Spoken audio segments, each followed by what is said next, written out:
Je vais vous faire une courte lecture, Monsieur le ministre. Tenir compte des commentaires reçus dans le cadre des consultations sur l'avenir du programme d'assurance-emploi, présenter et commencer à mettre en œuvre d'ici l'été 2022 un plan de modernisation du programme d'assurance-emploi adapté au 21e siècle, établir un système plus robuste et plus inclusif que tous les travailleurs peuvent y bénéficier. Est-ce que vous reconnaissez cela? Absolument, et je suis content du travail qu'on a fait, mais je soupçonne qu'il y a une autre question, Mme Chabot. Et M. Boissonneau, vous admettez que c'est dans votre lettre de mandat? Pardon? C'est dans votre lettre de mandat. Absolument, c'est dans la lettre de mandat. Ça a été dans la lettre de mandat de ma prédécesseur, et c'est toujours dans mon lettre de mandat. Et pourquoi vous avez abandonné cette motivation-là de réformer l'assurance-emploi? On est rendu à l'été 2024, on étudie les crédits, on étudie le budget, et il n'y a aucune trace d'une possible réforme de l'assurance-emploi. Pourquoi vous avez abandonné? Je pense que si je peux préciser, Mme Chabot, nous avons... Regarde, on veut avoir un système robuste, surtout pour si jamais on voit qu'il va y avoir une récession ou un ralentissement de l'économie. Pour le moment, on est en bonne position et on sait qu'il va avancer les choses d'une prudence fiscale. Ceci dit, nous avons prolongé les prestations de maladie à 26 semaines. Nous avons aussi prolongé jusqu'en 2024 avec le budget les 5 semaines de soutien supplémentaire pour les travailleurs saisonniers. Et ça, c'est important parce qu'auparavant, il fallait aller au ministre chaque année. Donc, on continue sur le programme de modernisation et aussi l'étude que vous avez faite ici. Non, je vous demande la réforme de l'assurance-emploi qui demande des mesures concrètes pour l'accessibilité. Vous me parlez des projets pilotes. Moi, je vais vous rappeler que les projets pilotes existent depuis 2018, que au fil, puis le mandat d'alors, c'était d'améliorer, de rendre permanent. Depuis, vous prolongez les 5 semaines. Ça va faire 10 ans sans amélioration, puis ça répond plus à rien. Vous avez rencontré des groupes de travailleurs et de chômeurs le 1er février. Est-ce exact, comme vous venez de le dire, considérant la situation économique, le bas taux de chômage, qu'on n'est pas en crise, que ce ne sera pas opportun de reformer le régime d'assurance-emploi parce que ça donnerait des munitions aux conservateurs?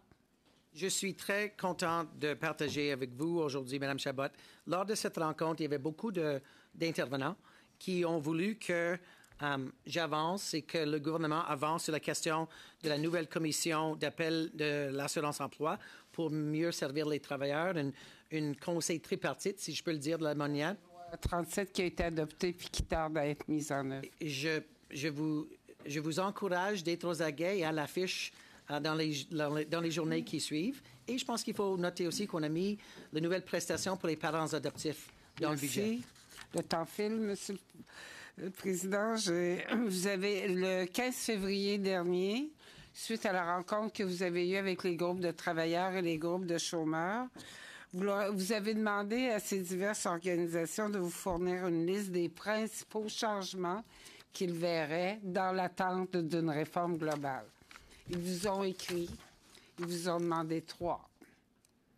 Rétablir les mesures temporaires de 2021-2022, c'est déjà dans l'annexe de l'assurance-emploi, on pourrait déjà les mettre en œuvre.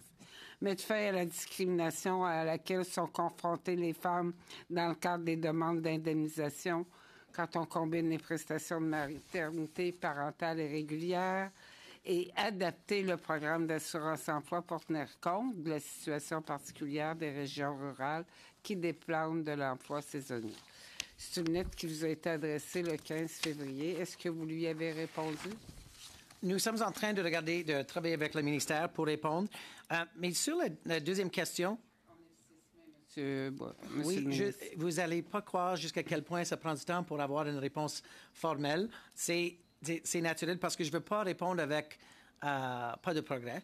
Et en ce qui concerne les bénéfices qu'on peut jumeler pour les personnes qui cherchent le bénéfice en congédie de maternité. Cette question est devant les cours maintenant. Moi, je suis très sensible. Ça a été tranché par le tribunal d'appel. Oui. C'est terminé la cour. non, ils ont allé de plus de loin et parce que c'est devant les cours, moi, je veux attendre que ça se termine et ensuite, on va être capable de répondre. En ce qui concerne les régions rurales, je suis très saisi par cette question et ça, c'est pourquoi j'ai poussé pour avoir les 5 semaines inclus dans le budget. Et là, on va voir cet élément pour les prochaines 2 semaines qui est un gain très important. Monsieur le ministre, vous avez une mobilisation sans précédent de nombreux groupes. La lettre que vous avez reçue compte toutes les grandes centrales syndicales au Québec, y compris le Congrès du travail du Canada, y compris les principaux groupes de défense des droits de chômeurs. Une réforme d'assurance-emploi, reconnaissez-le, c'est un engagement rompu de votre gouvernement, un engagement depuis 2015. Là, on fait appel à défaut d'une réforme globale qui devrait se mettre en place parce que la situation économique dont vous parlez, puis les bas taux de chômage, ça devrait au contraire nous instruire à réformer de l'assurance-emploi, pas attendre une prochaine crise. Et vous-même, vous dites dans votre budget que les 2 prochaines années, les taux de chômage vont peut-être évoluer. Bien, c'est le temps de réformer. Et pourquoi ne pas être proactif et pourquoi ne pas aller de l'avant dans les médias avec une réforme nécessaire?